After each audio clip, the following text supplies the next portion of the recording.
When you know that you are queer, but your favorite drink is beer, that's gayish. You can bottom without stopping, but you can't stand going shopping, that's gayish. Oh, gayish, you're probably gayish. Well, life's just too short for narrow stereotypes, so it's gayish. We're also gayish. It's Gayish with Mike and Kyle.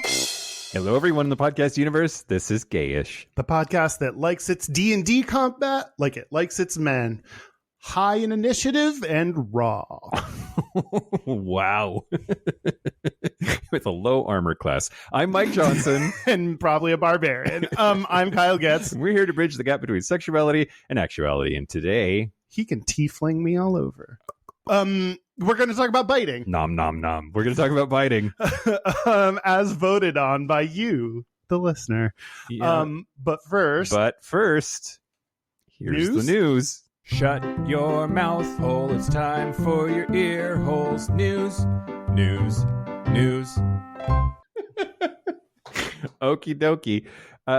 News the first. So, I've been seeing a lot of gay shit on my just personal where I get news stuff, and I'm curious what if that will make it. Yeah, me too. Let's go on this journey together. First, I wanted to say that after 55 years of being a dickbag asshole, televangelist Pat Robertson is leaving television. So he is the right-wing Christian homophobe asshole dickbag fuckface who has been hosting the 700 Club on the Christian Broadcasting Network since 1966. And today, I don't know, recently, it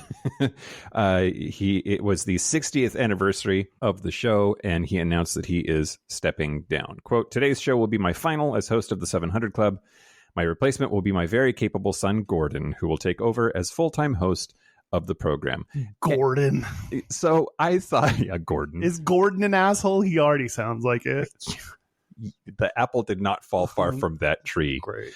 So I just thought maybe we could do a quick greatest hits of his fucking bigoted asshole shitbag of horse shit. Okay, Pat Robertson, your bullshit is bullshit. Here we go. Here we go. He has said that homosexuality is driven by demonic possession. Of course. Said that the United States would face nuclear attack if it passed the Equality Act. Oh, that must be a recent one then. Insisted that gay people are willing to destroy society to protect, quote, their weird way of doing sex. I don't disagree necessarily. Said that on this episode about biting, some guy said we do sex weird. It said America must forsake same-sex marriage to cure coronavirus. Oh, okay. Predicted that the Black Lives Matter movement would launch a, quote, lesbian, anti-family, anti-capitalist Marxist revolution. That was just buzzword bingo there. Why would the Black Lives Matter launch the lesbians? I don't... Okay. We talked about this on the show before in a 2013 clip resurfaced in which Robertson claimed that gay men have a secret ring that transmits HIV. Quote, I think people in the gay community, they want to get people. They'll have a ring and you shake hands and the ring has a little thing where it cuts your finger. And like a literal ring on their finger. Not okay. That gives people HIV intentionally.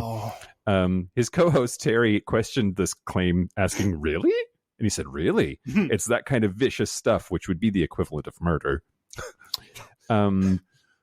Is that what the ring was about? Yeah. I have no idea. And of course, no tall Christians. There are a lot of Christians who speak out against him and his fucking horse shit. United Church of Christ minister Chuck Curry wrote on Twitter, quote, few people in modern American history have done more damage to Christianity and the common good than Pat Robertson. He's an apostle of hate, not a follower of Jesus.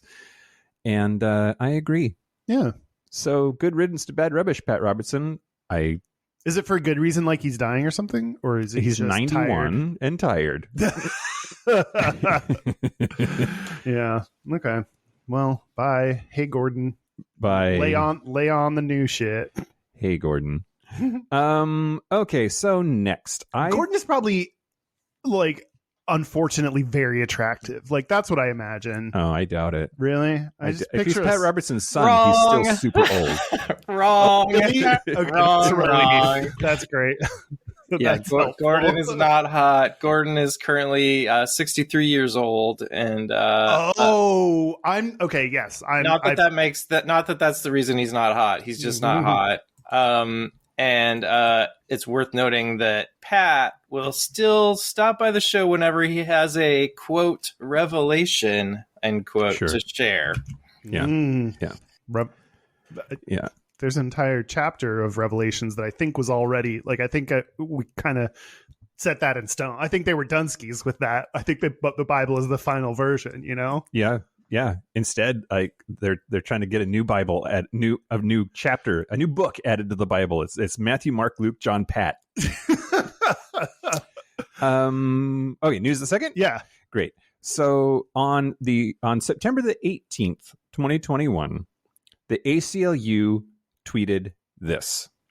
With Justice Ruth Bader Ginsburg's death, we lost a champion for abortion and gender equality, and on the anniversary of her death, the fight to protect abortion access is more urgent than ever. And an image of this, with big old quotes around it. The decision whether or not to bear a child is central to a person's life, to their well-being and dignity. When the government controls that decision for people, they are being treated as less than a fully adult human responsible for their own actions. The problem is maybe a strong word. I want to discuss this. That's not what she said. They're quoting her 1993 Senate confirmation hearing in which she said, the decision whether or not to bear a child is central to a woman's life, to her well-being and dignity. It is a decision she must make for herself. When government controls that decision for her, she's being treated as less than a fully human adult responsible for her own choices. Now, you know what I'm going to say, right? Say it. What am I going to say? I love my nipples being touched. I'm Mike Johnson. Hey, everybody. Text me dick pics. I'm Mike Johnson. I love this. Right? Yeah, exactly right. Exactly right. Okay, news the last then? What were you going to say? Well, the thing is, while I simultaneously agree with the idea that, you know, they exist. We've seen them. Thomas Beatty is one of them. Trans men who choose to become pregnant. Like pregnancy is about people with uteruses, and that degendering that language is something that we should maybe work on. I have a huge problem with changing the words of a dead person to fit the modern sensibilities about that. Like, I thought you were going to say the left argues amongst ourselves too much. That's where I thought you were going to go with it. But I mean, we do, but no, that's not the direction I was going. Oh, because she didn't say that. She didn't say that. Like, they didn't put little brackets or anything to indicate that it was. They did. There are little brackets around it. The parts that they substituted. Well, then they did a fair reporting. Like, that's what you do to show. Yeah, do people know what brackets mean? I don't like. I just think it's problematic. I think it's problematic, and I worry that. What do I worry? This is now a distraction from an abortion rights crisis in this country. Or is it the ACLU is crazy? This is what, you know, moderate, conservative, or even right wing folks are going to think. Like, the ACLU is crazy, and they're totally like lost to the liberal agenda, and they're gonna why are you saying they will say that? Because they altered a dead woman's words, or because they are including men in that? Both. I mean, I don't care what they think about including men in the conversation on this. Like, that needs to happen. And you're right, that may, given they pick on trans people issues and use those because they're not as accepted in society, absolutely right-wing people are going to grab onto trans issues any way they can and say, like, whatever, you know, even that's if it's a small tiny percentage, that like that's the issue, like in sports. But I don't care about that. You know, what am I more worried about? Altering with the appropriate approach editorially, a dead woman's words, or getting conversation about how trans men and non-binary people need to be included in this conversation. And like I'm fine with it. Yeah. I think whoever posted that apologized for changing the gender. I get the like. Anthony Romero, executive director of the ACLU, said he regrets the RBG tweet and that in the future the organization won't substantively alter anyone's quotes. Still, he said, quote, having spent time with Justice Ginsburg, I would like to believe that if she were alive today, she would encourage us to evolve our language to encompass a broader vision of gender identity and sexuality. I think it's both. I mean, I can also see the like. This is it's a lot like a woman's issue, a very big woman's issue. It is also an issue for trans and non-binary people. So like, but I could see the like, you know, how do you communicate both? Like, how do you communicate both effectively? I don't know. Yep. Anyway, I'm very sad. She's dead. Okay. Oh, okay. We're good on that? Yeah. News the last? Yeah. News the last. So there is how do I want to do this? So former Japanese Foreign Minister Fumio Kishida won the next prime ministership of Japan last week. And unfortunately, it wasn't the other person. Kono? Is it Kono? What am I doing with my life? Hold on. Taro Kono was the other person that was running. It was a runoff. Only finished one vote ahead of him in the first round, and in which none of the four candidates, including two women, was able to win a majority. And then in a landslide 257 to 170 victory in the second round, Kishida received the prime ministership, which is really unfortunate for LGBT people. Leading up to that election, Kono was saying, I fully support gay marriage. We need gay marriage in Japan, which is not a thing at present. That's recognized by the government. And so there was a fairly wide segment of queer Japanese people who were excited about the prospect of Kono winning the prime ministership and then you know, finally changing the law to be more permissive. Kishida is apparently not super anti, but is clearly not on board. He said that he, quote, hasn't made up his mind on same-sex marriage and would, quote, prefer to hear various opinions on the issue, which even in Japanese, your bullshit is bullshit. That's right. That's like, I'm not on board. And I was thinking it could also be someone who's fine with it but can't admit it before an election. Barack Obama style. Saying he's not for it. Yeah. I'm with you. I don't know. I don't know him well enough, obviously, to know which one. But, you know, there's probably one of those two that he's leaning towards. And yeah, well, that sucks.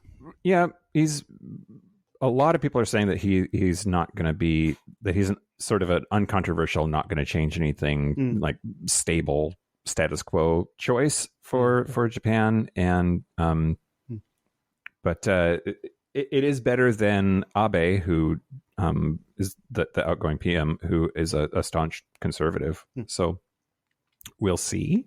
Cool. But it's not going to be the yay, gay marriage is here victory that maybe some folks in Japan were hoping for. Yeah.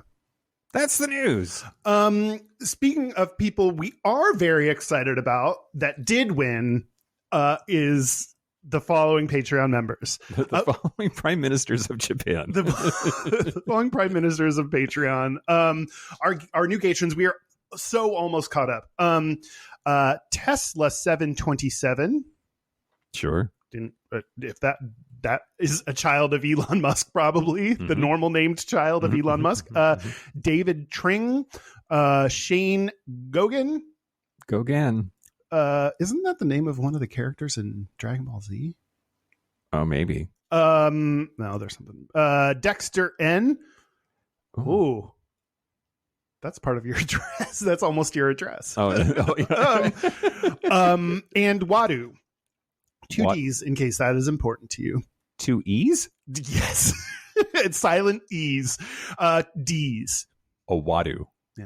So if you want to, we have a Patreon happy hour coming up not too far away. Everyone at every level gets to join that. But if you want bonus content, that's a level. If you want to decide an episode topic, that's a level.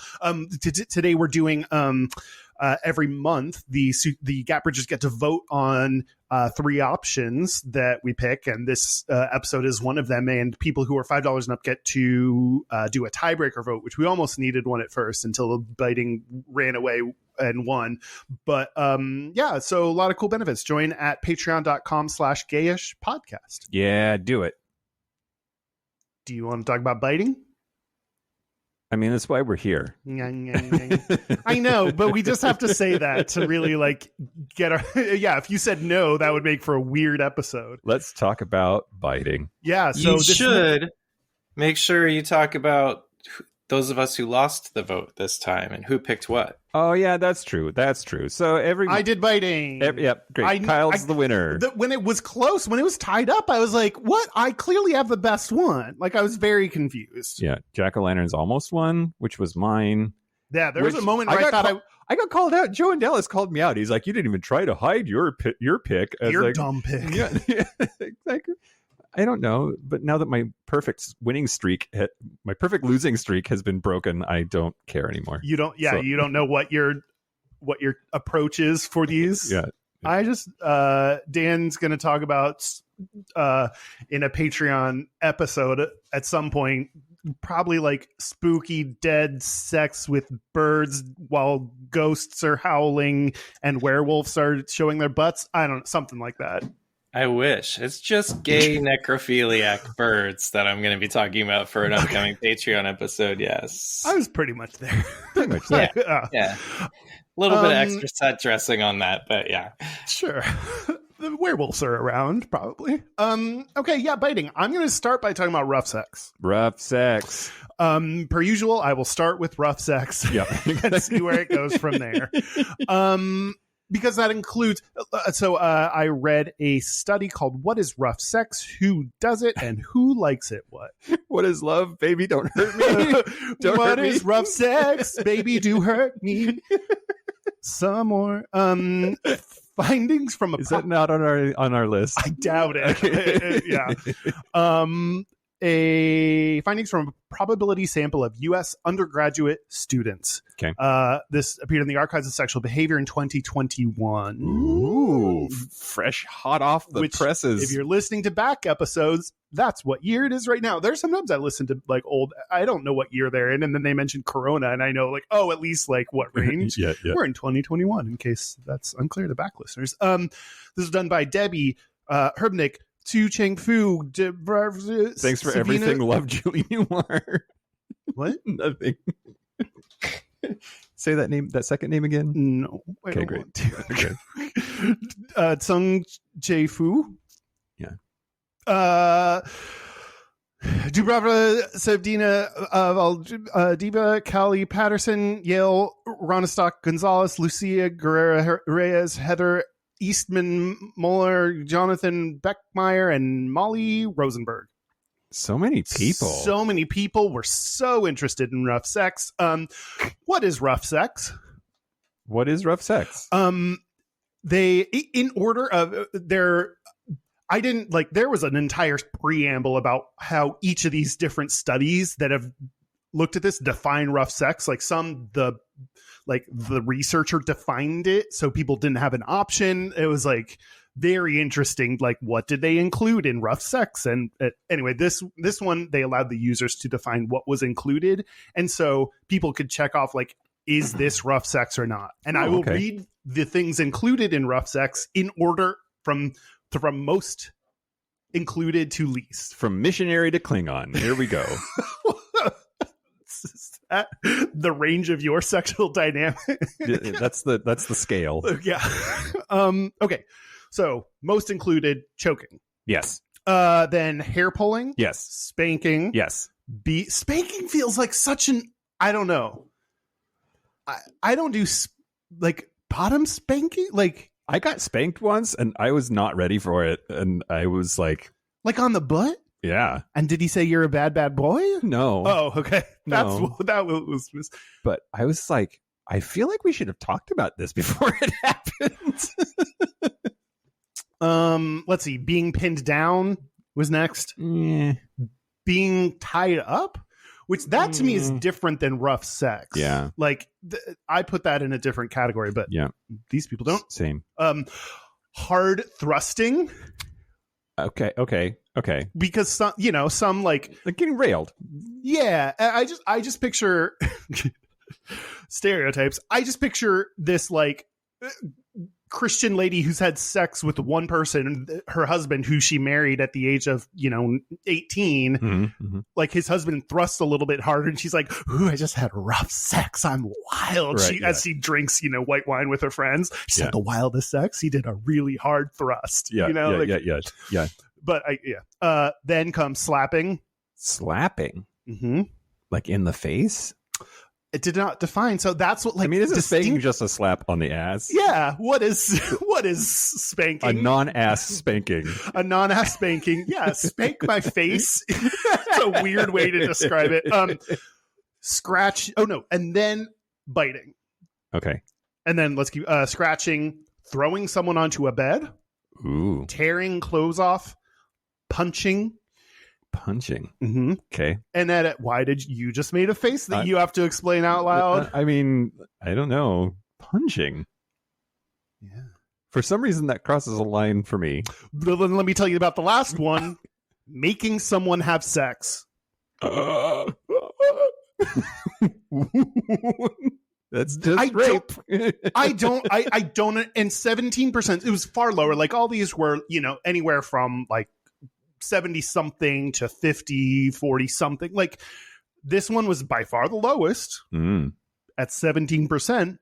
But why is this included in rough sex? Because that's not sex. Yeah. I don't, maybe they defined it somewhere I didn't see that was like, there's a fun dynamic if you're on board with it. That's like, like kind of role play kind of thing that I am like super into. But like just saying that on its own is like, that's not rough. So that's rape. Punching, but punching.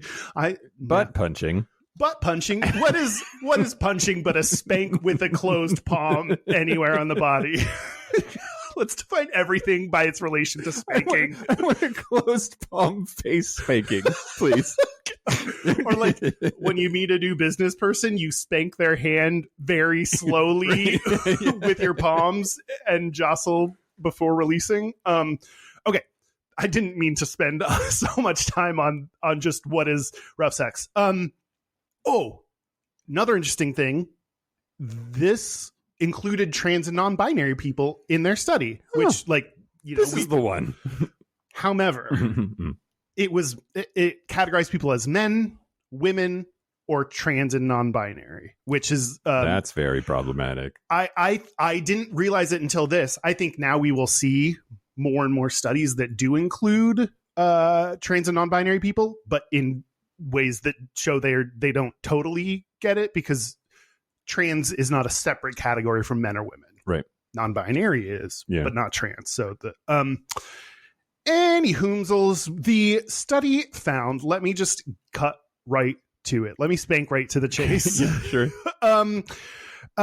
Trans people, well, they categorize trans and non-binary together. So like trans and non-binary people were most likely to have rough sex. What? Sometimes or often have rough sex. Men were at 46%, women were at 52%, and trans non-binary people were at 69%. Nice. I don't know why that surprises me, but that very much surprises me. It was it's trans non-binary people and bi people were the most likely to have rough sex. What I liked about the who initiates rough sex, overall, it was men are more likely to initiate than women. But with trans people, it was very close to a 50-50 split. Like they said, like, is it you or your partner? So like that, I liked that. Oh, that said something to me, Okay. How often people that often have rough sex, straight and gay is about the same. Straight men have it 12% of straight men said they have it often. Gay men 11% said they have it often. Bi people 29% said they have it often. Wow. I know, they love it. Similar kind of breakdown, like bisexual women were 2 times more likely than straight or lesbians. I didn't know that like often have rough sex. I would have thought gay men would be the far and away. Like, I think that's projection on your part, but okay. I don't understand. Gay men do enjoy it the most. Oh, okay. Because there's a difference between how often do you have it versus how much do you enjoy it. Yeah. And weekly alcohol use, I also correlated to more likely to have rough sex more frequently. Interesting. That lines up with my understanding or my personal. Interesting. Okay. That's rough sex. There's a correlation causation problem here, right? Like, yeah, they didn't say it caused it. yeah. Interesting. For me, it does. For me, it's a causation. Like the one time, like the example that I may bring up later in my personal life was I was like super drunk and a now friend that we both have, like when we first met, like biting was part of it. And I like a picture that I then used on my scruff is like a picture of the bite marks that were left over. Like if I unlock my private pictures to kind of give a little taste of what I'm into. Yeah. Okay. We're going to talk about that later, though. Sure. Yeah. I mean, I guess I kind of said the whole thing. So I'll repeat that again later, I guess. Awesome. What do you want to talk about? Well, I want to talk about the fact that my phone is still Michael Johnson, we even have a checklist that includes turning off your phone. All right. Power off. It's off now. Okay, great. I want to talk to you about the etymology of the phrase bite me. Do you use this phrase in your life? Have you ever said to somebody, oh, bite me? No. No? I'm not Bart Simpson. I mean, you're not. That's true.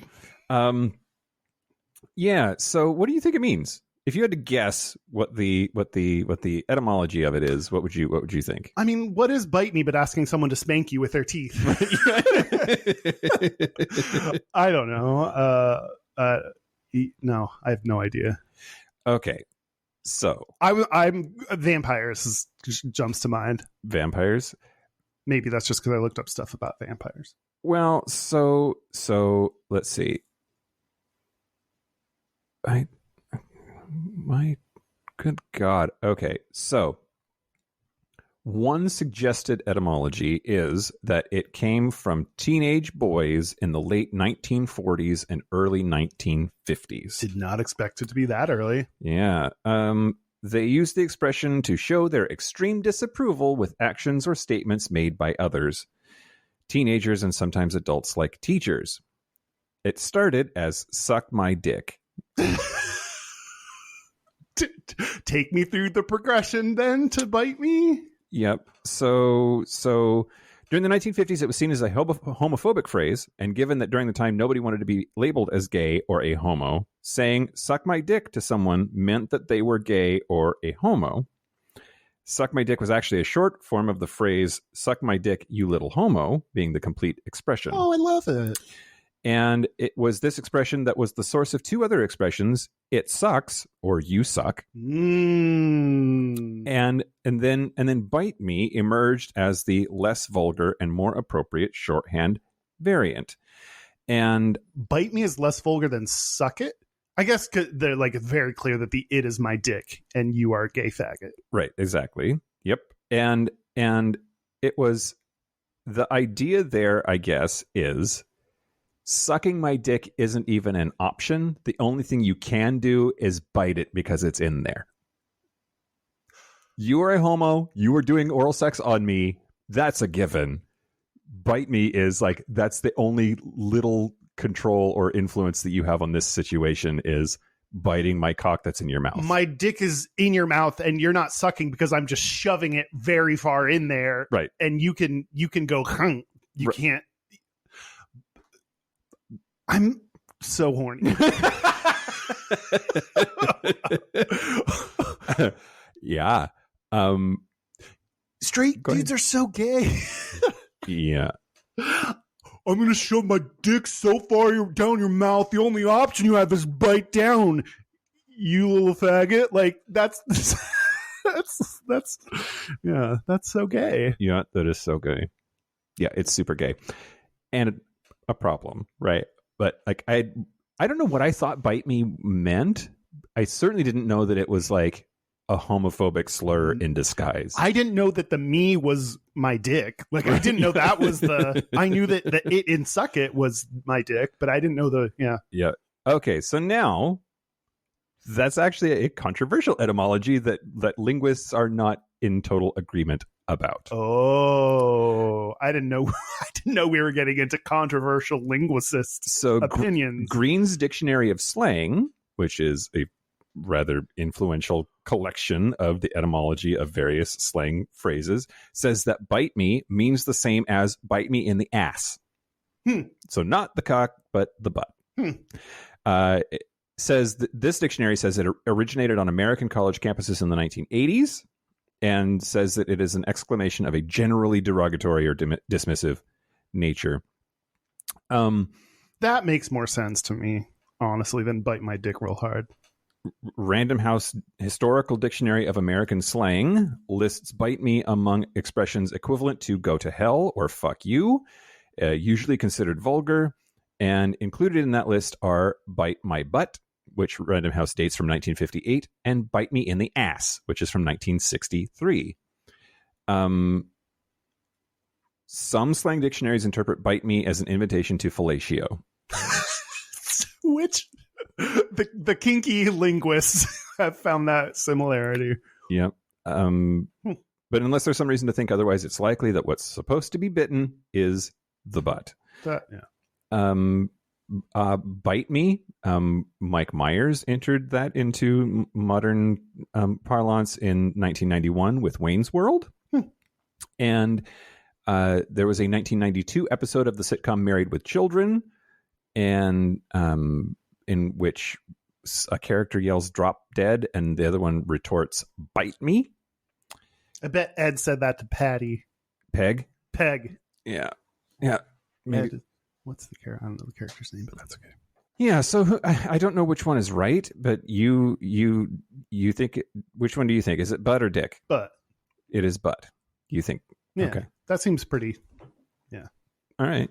Well, there's also the OED says that the verb bite means the same thing as suck in North American slang, as in like you suck or that sucks. That bites. That bites. There was a September 1975 issue of the National Lampoon that said, quote, "The activities on campus really bite." And in North American slang, the OED adds to bite the big one. Is that a phrase you have used or are familiar with? I've never used that. But. Yeah. It comes from the 1970s. To be contemptible, awful, or unpleasant, as in that cocktail you made me bites the big one. Yeah. And it also means to die. Yeah. As in he got COVID and bit the big one. Or it means my first boyfriend loved me to bite the big one. So I've heard. And not the only one. But yeah, so bite me has this like we don't really know, and it could have come from a number of places, but like it could be about a homosexual fellatio. The best kind in my book. Can I tell you about a different kind of biting? I sure hope you do. Did you know do you know what a love bite is? Is that the that's like a thing that kids do to each other, right? No? I mean, some kids do this, but it's not what the motion you're doing with your hand. Love bite is British for hickey. Oh. And so I just wanted to read. I was trying to look up how like studies on hickeys, like if gay people are more likely to give hickeys or whatever. Yeah. They're in the research world. Hickey is a last name, so it became very difficult to research because like it would show this like Sure. So what did show up is some questions that people asked on Quora. So I'm just going to read the questions that I liked the most about hickeys. Excellent. First Is it gay for a guy to have a hickey? Yes, it was from a guy, but will people think I'm gay if they see it? That's fantastic. I mean, in high school there was this weird period of time of like the boys giving each other hickeys in a like weird like domination thing. Like it's very odd. Straight guys are so gay. Although one of them's definitely not straight, but I don't think he knows that. Anyway, go ahead. Do you want to tell him live on the air? Yeah, Chris, you're gay. Go ahead. Will he know? Does he listen? No, of course not. Oh. He watches Pat Robertson. There's no way Oh he's listening to no! There's Hickeys. a right. Sorry. There's a TikTok trend. Is it gay to kiss the bros? Is that what it's called?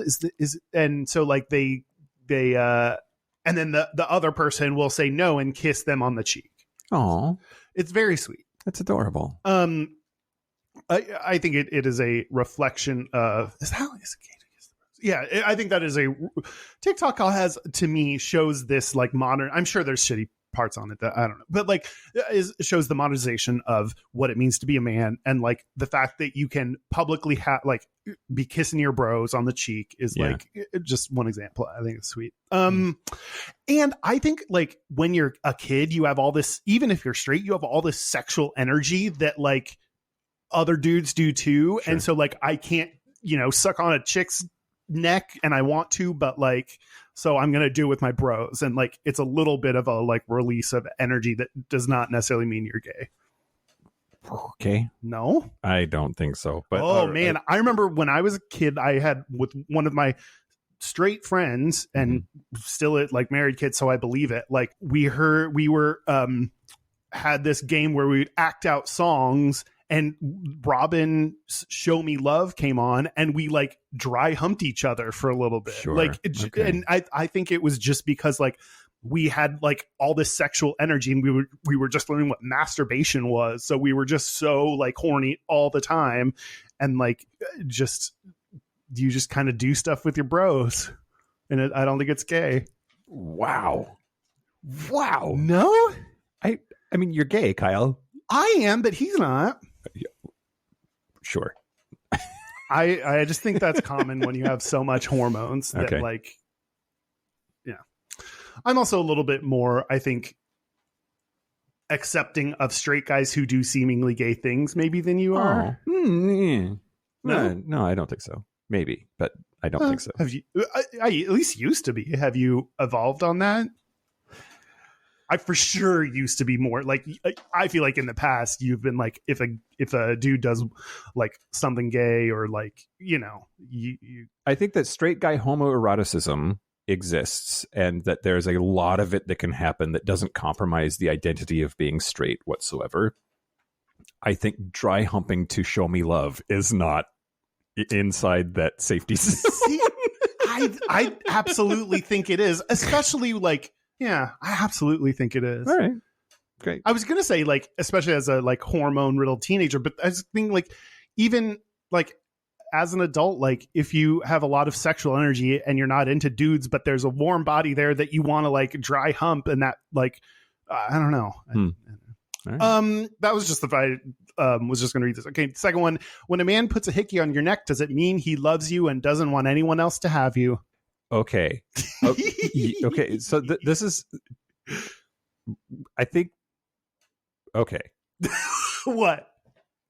Hickeys bother me. Why? And this is one of those situations where like, I want to be careful not to yuck anybody's yum, but I'm probably going to do it anyway.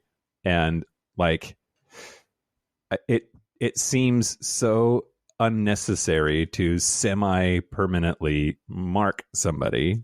It's not permanently. It's not. It doesn't go away in minutes. Like, sure. It's gonna linger for a while, and it just seems so objectifying. It seems so possessive or possessing on the part of the person that is giving the hickey. Like, I marked that person because they're mine. Like, they peed on you because you're a tree, and I can't tell if you're pro or against this. I can't. This is all very high. I don't know what you're. And I don't. It's just. It's problematic to me. And problematic is a strong word. Yeah, I don't know. I don't like, I think there are parts of it someone may do it for that. Like, I don't know, like maybe just kissing I don't think all hickeys are on purpose, and I'm marking like maybe you're just like kissing a whole bunch and like it happened. That I think is different. But that's a hickey. I don't think accidental hickeys are a thing. Like you can irritate somebody's skin, but that's goes away in an hour or two kind of an irritation. A hickey is like you broke the blood vessels under the skin and it's going to linger for a while. And that did not happen accidentally. There was a choice there that was made. Most often, I would agree. Yeah. I know that this is not mine to share, but here we go. I know that you have mentioned before liking to see on your own body the stuff that was left behind by the person that was with you. Mm-hmm. So to me, that's not about possession. It can be, but it's not necessarily like that can just be fun. Like it can like that. I've had that for a one night stand and we never like hooked up again. So it's clearly not about any kind of possession, but it's also fun to see later. Okay. Hickeys on necks is like things that like require a lot of explicit communication, like that more than most other things. Surprisingly, a hickey on the neck is to me like anywhere else on the body that's like less visible, fine. But like that is like, because it's so visible, like that to me requires a lot of like explicit agreement. Okay. Next one, I'm a 13-year-old boy, and I think I'm gay. A few days ago, I had a sleepover with my best friend who's also a boy, and at 5 a.m., he started turning me on and gave me a hickey on my neck and went back to bed. What do I do? Ask him to marry you. This was posted on February 14th. Oh. Surprise, you're dating now. Yeah, right. In the gay world, that's how we exchange rings on your neck by sucking on them. Last one. My mom found a hickey on my neck and now she thinks I am gay. What do I do? In parentheses, I have a girlfriend. According to her, girls don't do that, Mexican parents. Oh God. Okay. I mean, so you sort of brought it up earlier in the segment. Like, is a hickey on a dude? Does that carry different meaning than a hickey on a girl in the straight world or otherwise? Oh. And I don't think so. But there might be like cultural things happening there. I mean, that's understandable that, or I get it in context of like, women wouldn't do that because like men are the ones that want rough sex and women don't. And like, that is not the numbers that I saw. Like rough, I didn't say this specifically, like for almost every category, men, women, or trans, because apparently those are the categories in the study. Like it was about like half or more people often or sometimes have rough sex. It is very common. Yeah. But I think it's people don't think that women want it, initiate it, will go for it. Like there's a definitely a, sexism. Women aren't supposed to be want to have sex like that. So I wouldn't put hickeys in rough sex category. It's not like the act of that isn't rough, or at least doesn't have to be. I just associated it with.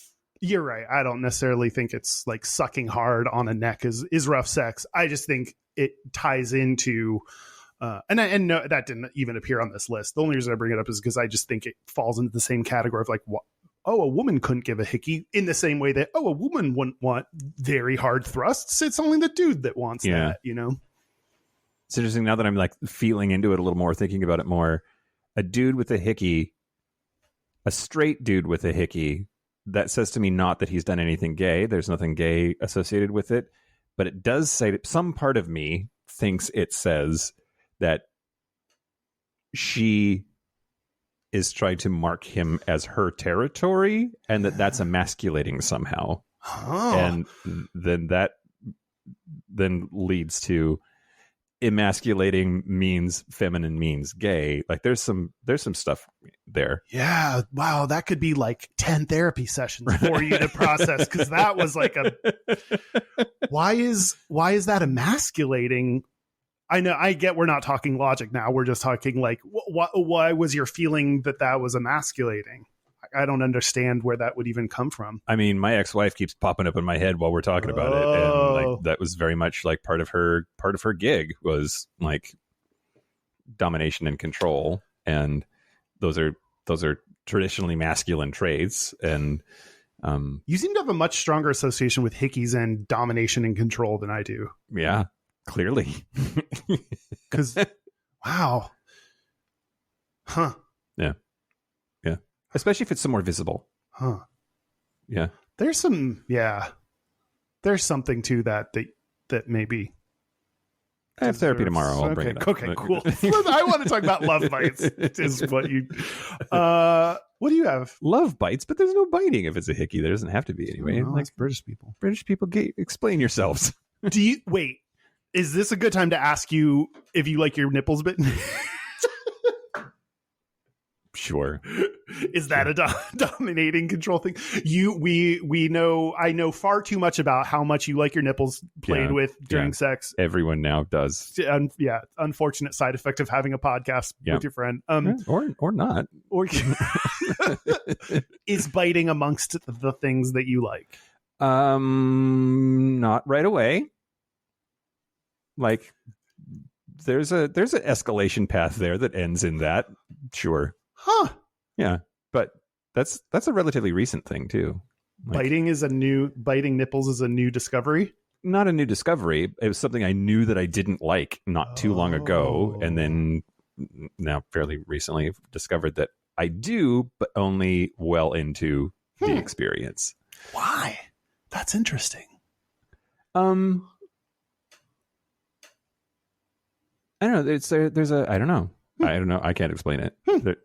But so have I answered the question? I'm turning red now. This is great. Yes, you did. You do like it, and you can do it right away without warning. Is what I heard. At the bar. Listeners, feel free. Just walk right up to me. Say hello. You do have people that now know this and will touch your nipples. And I hope that biting is now in their repertoire of things they just walk up to you and do. Because it's far less context and far more interesting for me. Yeah.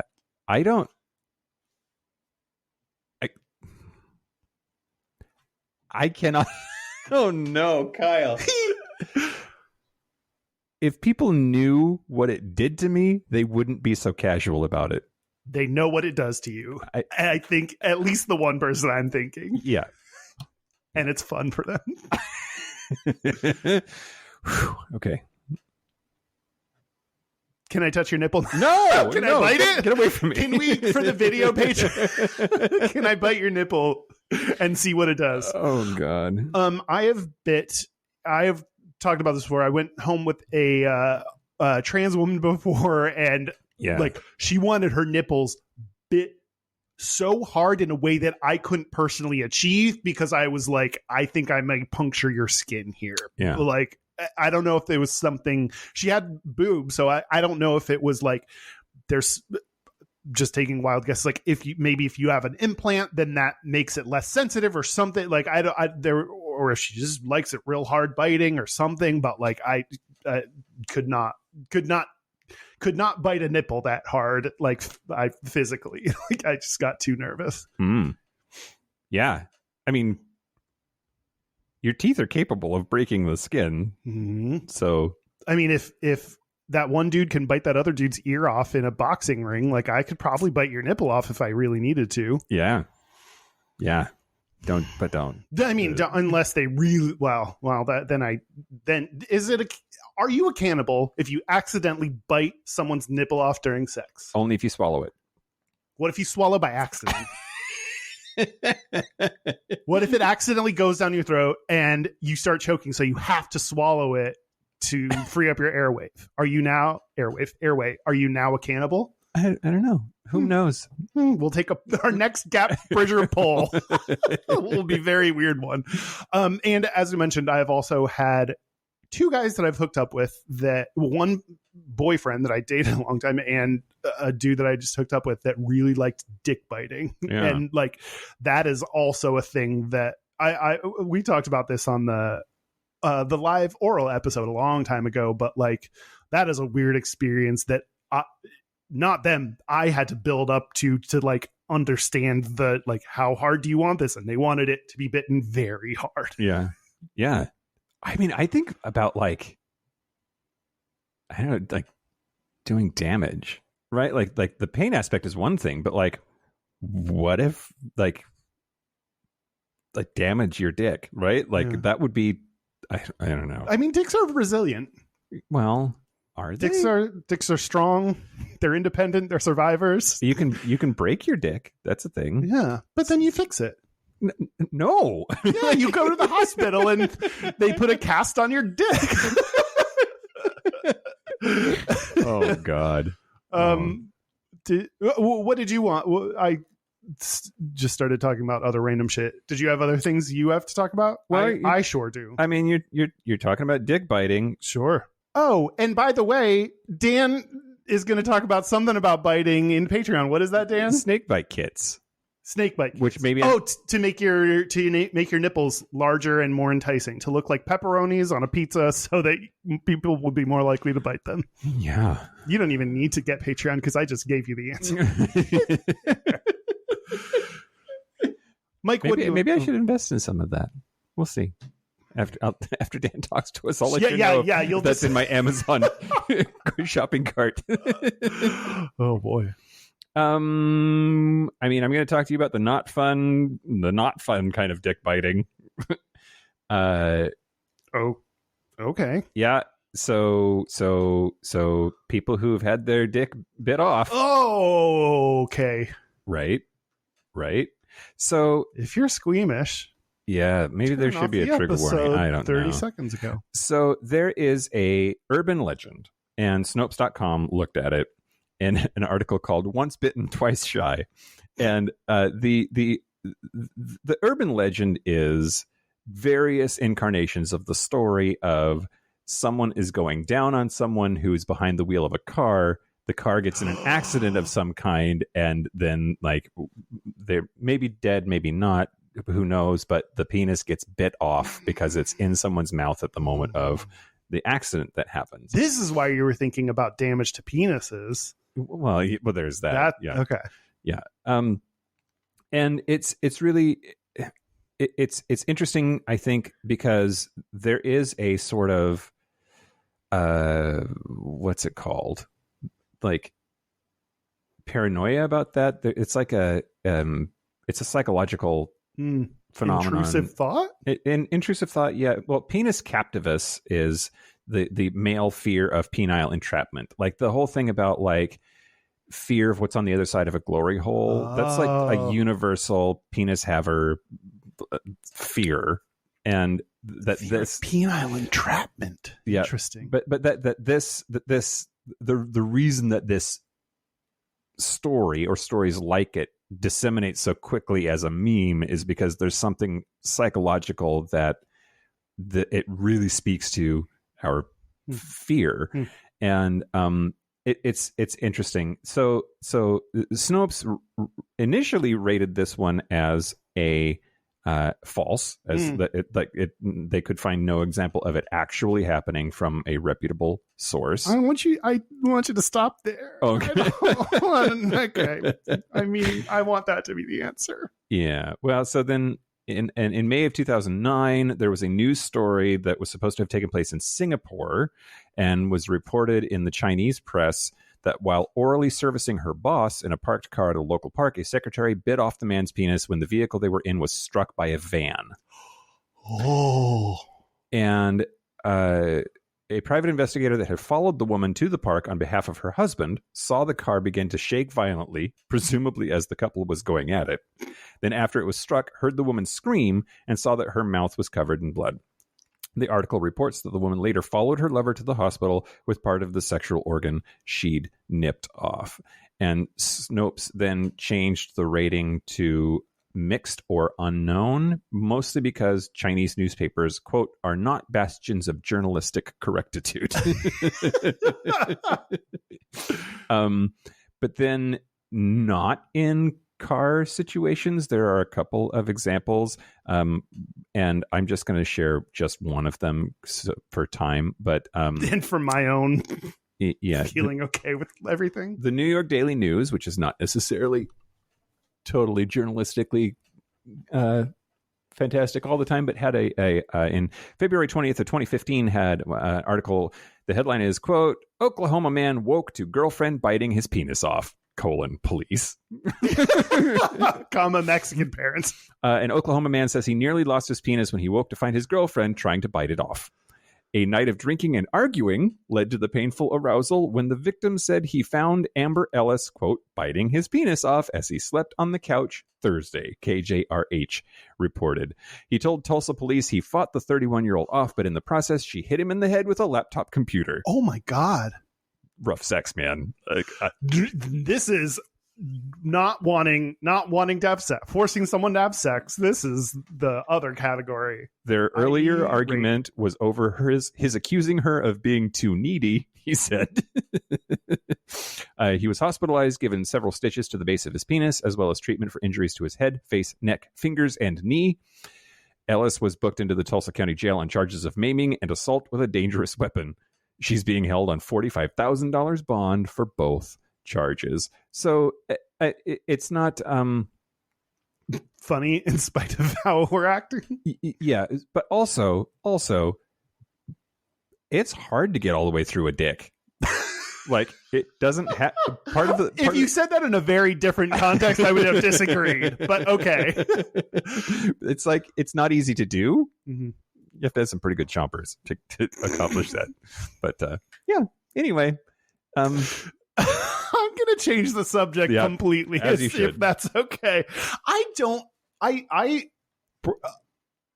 actually like to be bitten during sex most of the time. Okay, there's so many other things on the list that I like, but like biting, like, I don't know, it hurts.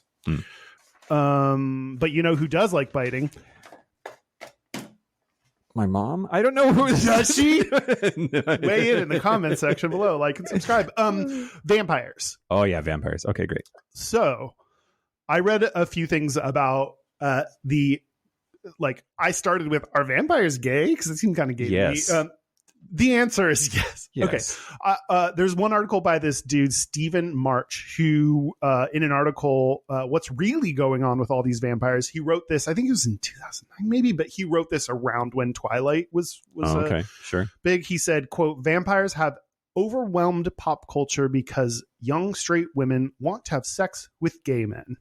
Not all young straight women, of course, but many, if not most of them. Wow. Okay. Wow. Okay. Okay. Right? I mean, straight girls, I get you, but I don't. I know, right? Yeah. Whom am I to argue with someone wanting to have sex with a gay man?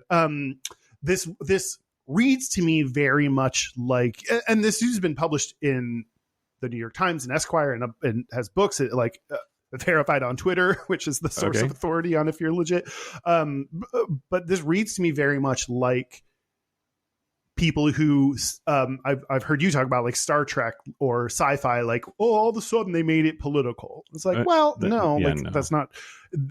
So I was reading the thing about vampires, which I'm talking about because they like biting necks to suck blood and drink and live.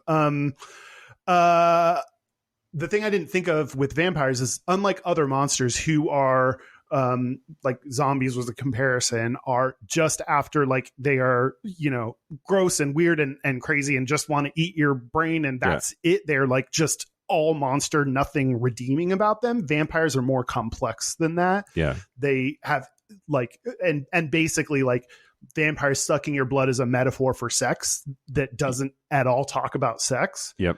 They're like fully fledged, quote unquote, people. Yes. That have this affliction or whatever. Yeah. They're not a two-dimensional zombie that's like, I want brains. It's a fully fleshed out character that,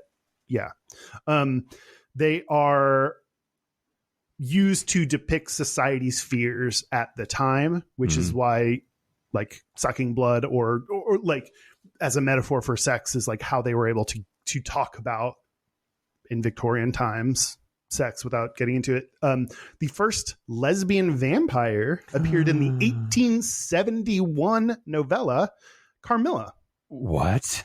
And Wait, lesbian as in like suck the blood of other full on ladies? explicit lesbian. Wow. According to an article, it problematically depicted lesbian love as predatory, but there's thrill in the existence of a Victorian queer narrative. Okay. But many of them, okay, so in Bram Stoker's Dracula in 1897, apparently the main character does not want female vampires. He wants Jonathan Harker, stating, "This man belongs to me." So that's more where the subtext was. Sure, yeah. And Bram Stoker is rumored to have been a repressed homosexual. He was friends with Oscar Wilde. Okay. as one piece of evidence that I will let you decide what you do with. Friends with Oscar Wilde as a euphemism. It should be the friends with Dorothy. It should be like friends. In the Vampire Chronicles, Anne Rice, 1990, about Vampire Chronicles, a lot of people said there were homoerotic subtext. Yes. To that. Yes. When Louis and Lestat, like when Lestat turns Louis into a vampire, that whole thing, like once he's sucking his blood and you're like, oh my God, this is hot. Like, they're for sure having gay sex right now. Like, I've never, and it was written in the 70s. In 1996, she said, quote, "On the homoerotic content of my novels, I can only say what I've said many times, that no form of love between consenting individuals appears wrong to me. I see bisexuality as power. When I write and they love rough sex," says Anne Rice specifically. "When I write, I have no gender. It is difficult for me to see the characters in terms of gender. I've written individuals who can fall in love with men and women. All this feels extremely natural to me. Undoubtedly, there is a deep protest in me against the Roman Catholic attitude towards sexuality." Yeah. So there's plenty more. I almost read someone's dissertation on queer vampires, but it was 70 pages, so I didn't. Sorry. But I will end with a quote from pitnews.com article called "The Queer Corner. Surprise, Vampires Have Always Been Gay" by Rachel Bacci, who said, "Today's vampires aren't gay because we're afraid of them. They're gay because gay people think vampires are cool. They're queer because they've always been queer. We're finally able to write our own vampire stories, and they're unsurprisingly full of love." I thought you were going to talk about the Buffy the Vampire Slayer effect. Oh, what's that? Just that Angel's hot. Well, and like I think queer people in general, but gay men in particular, are like drawn to the strong female character thing in media, and then that show for queer representation with Willow and her lesbianic witch self. Yeah, wasn't that the first lesbian kiss or a gay kiss or something? Something important. It was an important kiss. but then anyway, I have a strong association with that show and like vampires and monsters, but vampires being like part of a queer thing. But queerest thing to happen on that show was not the lesbian kiss. It was that Michelle Trachtenberg was in it. Right. Yeah. Gays love her. In True Blood, I think there was something that said God hates fat fangs. Right. So I think the queer depiction has gotten more and more explicit. Yeah. As that has become like vampires as a representation of things that society is afraid of, like we're getting less and less afraid of not only sex, but gay sex. So like that can be a little bit more explicit in it, and we can explore other topics through it. Yeah. Yeah, absolutely.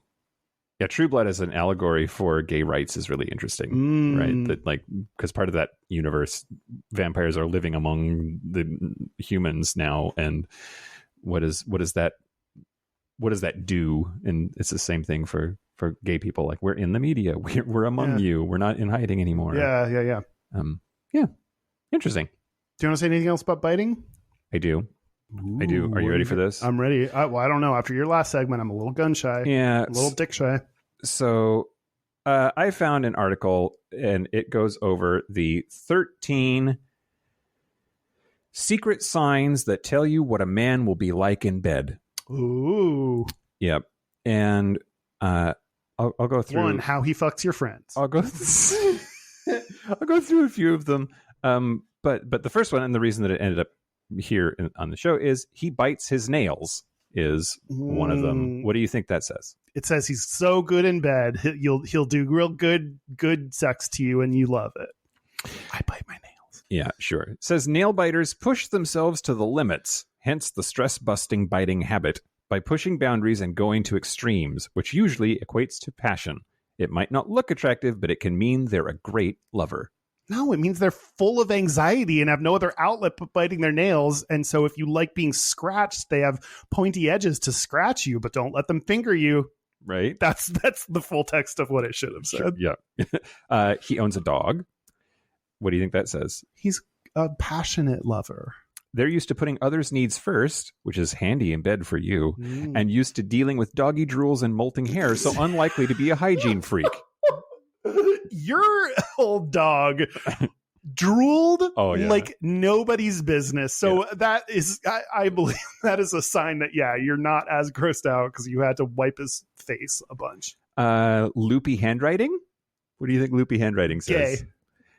According to handwriting specialists, people who sign a lowercase y with a flourish in the tail have high libidos and lots of imagination. And very gay. What straight dude adds flourishes to their signature? Right? Yeah. Here's well, you said straight guy, so maybe not. But he's no Bradley Cooper, meaning he's not super hot.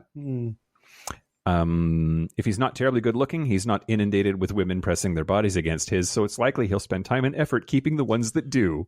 Oh, yeah. Yeah. Yeah. Like there's a certain level of hotness that's like, oh, you didn't never really have to try that hard. So like you're not that good. Yeah.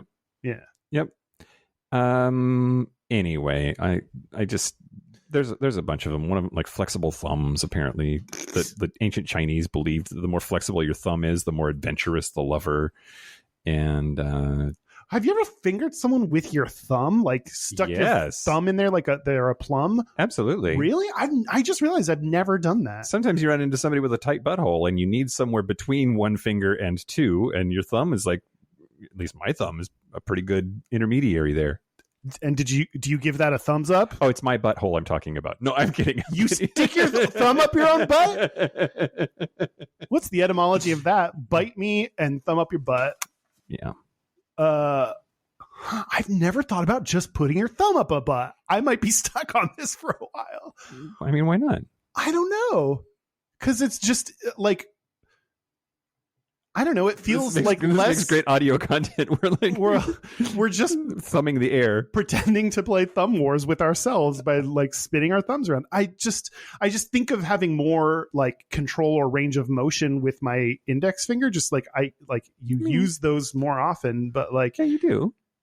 I guess my thumb's fatter. Just use all the tools at your disposal, Kyle. Next guy, stick a big toe in there if you want to. I've seen porn like that. I don't know how I feel about it. Is that it? Yeah. Did we do it? We covered a lot of ground on biting. Yeah, we did. We bit the big one. Yeah, we bite my ass, everybody. If you bite want. me. Yeah. I mean, actually, don't just punch me. Did we talk about the personal stuff enough? Yeah. Do you have more biting you want to talk about? No, not really. Yeah, me either. Okay, great. Okay. Then let's take a break. Let's take a break. Let's take a break. Bite me. This is the part where Mike and Kyle take a break. So are we back? We're back. We're back. We're going to do our Gayest and Straightest. We're going to do our Gayest and Straightest, but first, our website is gayishpodcast.com. Our social media is at Gayish Podcast. We're Instagram, YouTube, Facebook, Twitter, and we have Discord and stuff. Our hotline, you can send us text messages or leave us voicemails. It's 5855-GAYISH. That's 585-542-9474. Standard rate supply. Our email is gayishpodcast@gmail.com. And our physical mailing address is Post Office Box 19882, Seattle, Washington, 98109. Real quick, just because it came up this week in our Facebook group, if you didn't know, our Facebook group is private, and that means people can't see that you joined it. People can't see the things that you say or do on there, and we try to be diligent about making sure that everybody in there is a human listener of the show as best you can. And it's not 100%, but if anybody is like worried that the world will see that they joined a gay group, that's not what will happen. Yeah. That's very intentional, not only because it's not safe for work, but also to hopefully be a place where someone can join and have, less risk of like family seeing or whatever. Yeah. This also came up this week. The 4 R's. We haven't done that in a while. Ooh. Rate, review, subscribe, and recommend. Those are the 4 R's. And do one or more of them right now. Yeah. That would be very nice if you would. If you haven't yet and have listened to a bunch of our stuff for free, take 5 minutes and review it on Apple Podcasts. Yep. Or email it to a friend, or message a friend, or tell a friend, or play it very loudly on a bus. Hey, Kyle. Hey, Mike. I'm gay. What? I just thought you should know. Oh, hey, Mike. Hey, Kyle. I'm gay. What? Are you gay? If so, you may need Valium. Yeah.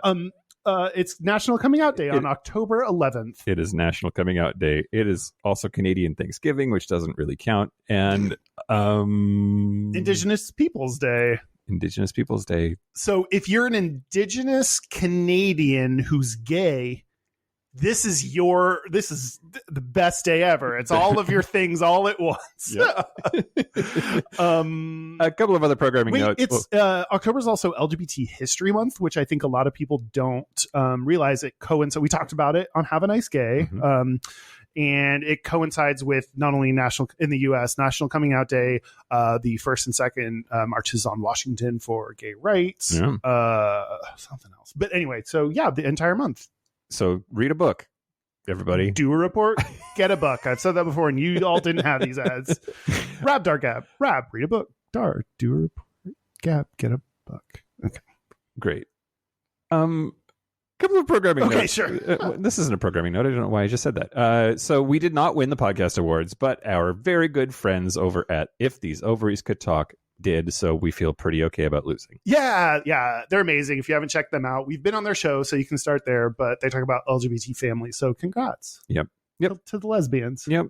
And our 250th episode is in 2 weeks. If you would like to help us celebrate, it will be on Sunday, October the 17th at 2 p.m. Pacific time. We'll do our show live, and then we will have an after show hangout party. And live streaming. Yeah. Thing where anyone can join whenever. Yep, absolutely. And as part of so every 50 episodes we do a Q&A session. This one we are doing the same. If you have questions that you would like us to answer, please send them in. You can DM them to us. You can post it publicly if you want to. You can email us, or if you want to send a secret one that Kyle and I won't read until the day of the episode, you can send it to Dan directly at gayishdan@gmail.com. And also, my mom has agreed to ace some Qs this time. So if you have questions for Ma Johnson, she's happy to do that. So send those in. I'm excited about that, and also preemptively annoyed that all the questions are going to be for her. Yeah. I'm already annoyed at how she's going to upstage us, because she's far more interesting than either of us. But yeah, I'm excited for that. And try to get those in by Friday, the 15th of October. That would help us out. Try, meaning that is the deadline. Get them in by then. Yeah. And we have some fun announcements planned. We have some interesting news to share. Yeah. It's going to be flamtastic. Sunday, October 17th at 2 p.m. Pacific. You ready to do our Gayest and Straightest? Yeah, I'll go first. I haven't done that in a little bit. My Gayest is... There is no better feeling than just walking down the sidewalk and getting someone to do a double take, someone just walking and you make your normal eye contact and then they look back at you and you're like, I must look decent right now because you just did a double take. So that happened recently and I felt very good about myself. Nice. My Straightest is a song came on the radio and I was like, oh, I like this. Looked at who it was on the Nickelback. thing. It was Ed Sheeran. Oh god. The song Bad Habits. And I was like, oh no, Mike is right. So yeah. Oh no. It's a good song. Oh well, okay. He's a weird looking dude. He's a weird looking dude. So the gayest thing about me this week, on my corner is a coffee shop, and there is a barista in there who is hot, and every time I'm in there, he wants to talk about the gym. He just like randomly talks to me about the gym. But this time I had my regional director was in town and we were having a coffee meeting. So he was an undergraduate last year. This kid's like 22 years old. And the barista clearly thought that maybe we were together.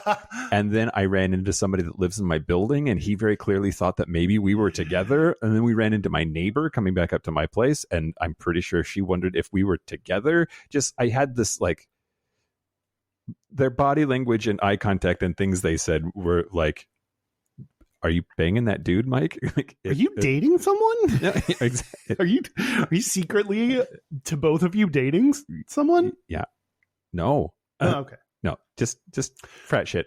I confirmed my suspicion that straight dudes, or I already knew this, but it was just hasn't happened in a while. We hung out with a couple straight guys, but like a new guy, and he was talking about his friend, and he referred to him as my buddy, which like only straight guys refer to their friends as my buddy in that way. So confirmed what I already know. The straightest thing about me this week, sometimes straightest is just the grossest thing. And I don't know, I don't know why that's the case, but I have had a like dime to quarter sized bump on my back for like a year or more. And it doesn't hurt, doesn't bother me. It's just there. And the other day I like reached under my shirt and kind of like felt to make sure that it was there. And then my fingers smelled horrible. So I went into the bathroom and took my shirt off and I like just kind of like was feeling it again and gave it a little squeeze and it just jizzed all over the mirror. God.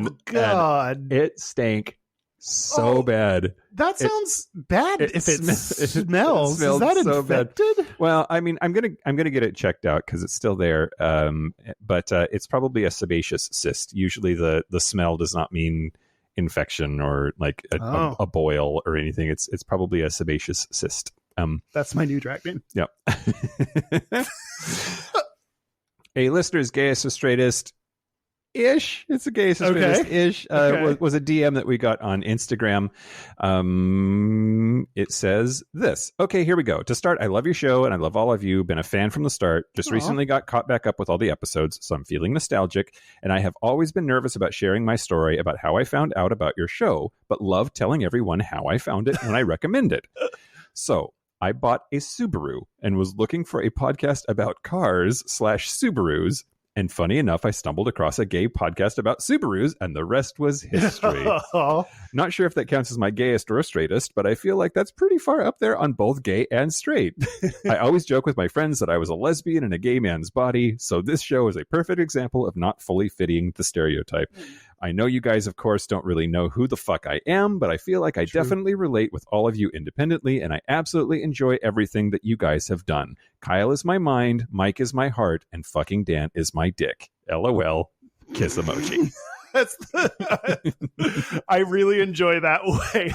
That like makes complete sense in a nonsensical way, and I appreciate that. I recently I started listening to, I was searching for podcast episodes about biting, and one that came up, I mean, it was all about my kids biting too much. What do I do? So like different kind of biting. Give them a face spank. Traditional butt spank, I would assume. The show Sex with Emily came on, which is always like at the top of the sexuality charts and always beating us. She keeps beating us. She keeps spanking us. Non-consensually.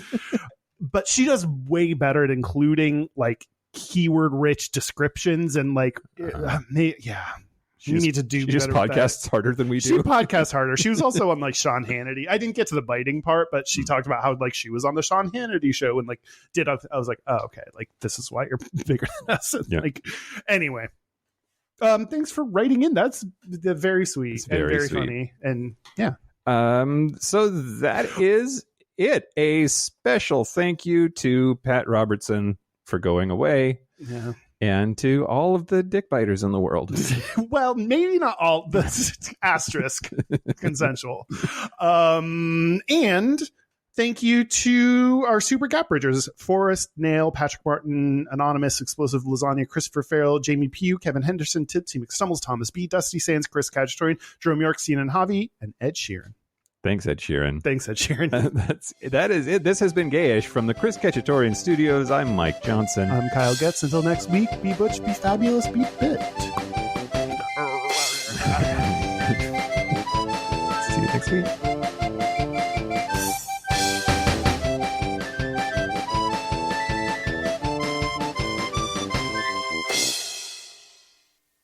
Had necrophilia won the Gap Bridger vote, maybe we could have gone into that sort of depth. But they wanted to hear about biting.